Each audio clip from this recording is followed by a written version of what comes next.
Good evening. Kicking off this persuasive speech with introducing my audience. Hi, I'm Jasmine. Bartholomew. Alrighty. Thanks. Thanks for that. Anyways, boom. Kicking off this speech, we're going to be harping on financial knowledge, financial security, but overall how saving your money in different places can benefit you in the long run.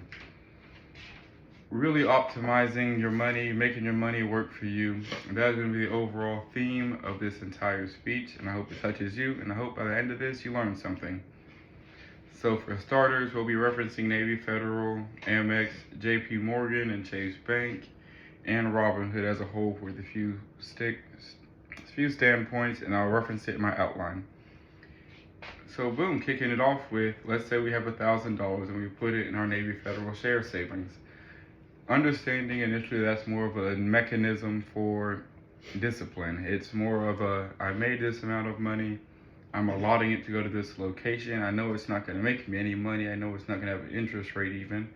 Or literally the share savings on my current Navy Fed savings account is 0.0%, which is just a bottom line. You're not gaining anything, but you're not losing anything. So especially as you're early on in your savings time, if you just wanted the security of knowing your money's not going anywhere, that's a good baseline for you. If you, at that point, get more money in your account, you can withhold having like $500 to your name, and you're not going to spend it, you're not going to blow it. Navy Federal also offers a money market account, which is 0.25% increase, 25% decimal 25% increase on your money, which ultimately, if you just like the security of a hometown bank, for me, that's where you put it initially. That's all good and that's great, but ultimately 25% increase isn't going to make you rich today, tomorrow, or ever. So there you go to your high yield savings. Amex and JP Morgan are offering they'll fluctuate anywhere between the 4.5 to 4.3, sometimes a 4.0. But ultimately, your money that you keep with them in the high yield savings account is a 4% increase on your money per monthly payment back into your account. The only leisure between it, or the difference between it, really comes from the basis of Navy Federal won't touch your money, they'll leave it, and you have that security in case you were a fine print, little writing kind of individual where you're like, hey, I gave them $100, I know that they're literally not going to touch that until I want it again, that's just my money. When going for the high yield savings account, they take your money and then they might use it in a bigger contract elsewhere when they're outsourcing or exporting materials or putting a tax on somebody else.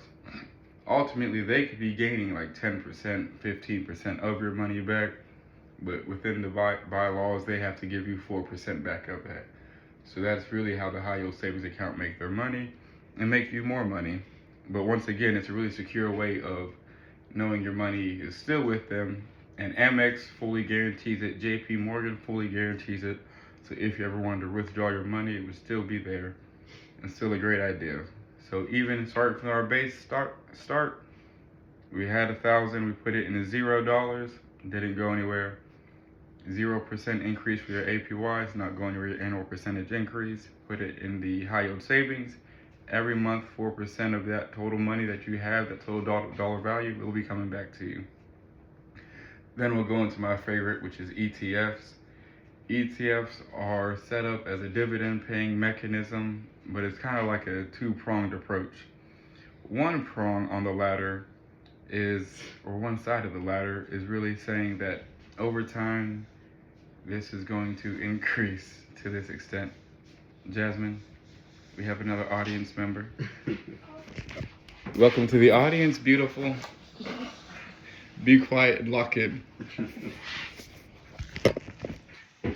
Anyways, the Robinhood approach through ETFs is awesome because let's reference Robinhood and let's reference SCHD as the stock ETF over time. SCHD in the past 5 years has went up 50%. SCHD in the past 1 year has went up 9.6%, which was necessarily not even a great year. They had a decline towards the end. And whatever you had put in SCHD from January to now has also went up 3%. That's one prong of the approach. So now you're saying that, well, once again, better than your Navy Federal standard interest rate, that was 0.0 and you're 0.25, that's incredibly low. Then you go to your high yield, which was a 4%, but you're looking at yearly 9%, looking at a 5-year 50% increase. You say, wow, that's already a great deal for an ETF. Then you tap into where I would recommend you looking at a trend analysis. Basically, it's just a line or a chart line that you want to see going in a direction that's consistently upward. So you know that a great time to look at would be the 2019 to 2023 period. Hey, how did this ETF react when we were having that global pandemic, the COVID, the corona, however you want to refer to it? And almost every ETF out there continued to go up and increase since then to this day. The past 5-year 50% increase is including those numerics. And then the other prong of the approach, which we'll end note on, is the dividend payment. Hypothetically, let's say, which most are much lower, SCHD in specific, last was at $20, between the $24 and the $28 range. But per that, for every $25 you have in SCHD, they give you a quarter back. So even if you had your $1,000 in there, not only are you getting the percentage increase on your overall investment, but now every month, based on how many shares of 25 that you have within that ETF, they're going to give you a dividend payment back. And you can trust different companies, you can do your research. SCHD has good investments and it's a diverse portfolio, and you can dabble more into that. They have tech ones if you're a tech believer, tech guy. They have AI ones if you think AI is going to take off and that would increase your overall percentage gain while you still be getting the other prong of the dividend payout. But ultimately, these are just good ways that I would encourage you and influence you to say, hey, you don't have to have your money just sitting there not making you anything. And in a perfect world, you had $1 million and you put it into SCHD, and then you said, you know what? I believe that they're going to pay me for the rest of my life. And it literally would. You would literally get the 10% increase on the year, which boom, now you made $100,000. And that's not including that you got the dividend payment of 25 cents for every $25. With that being said, that will end my portion. I'll flip it around again so you can see my audience of 3 now. And pending any questions? You have no questions. Okay. No questions. Thank Yeah, you. Fat, any questions?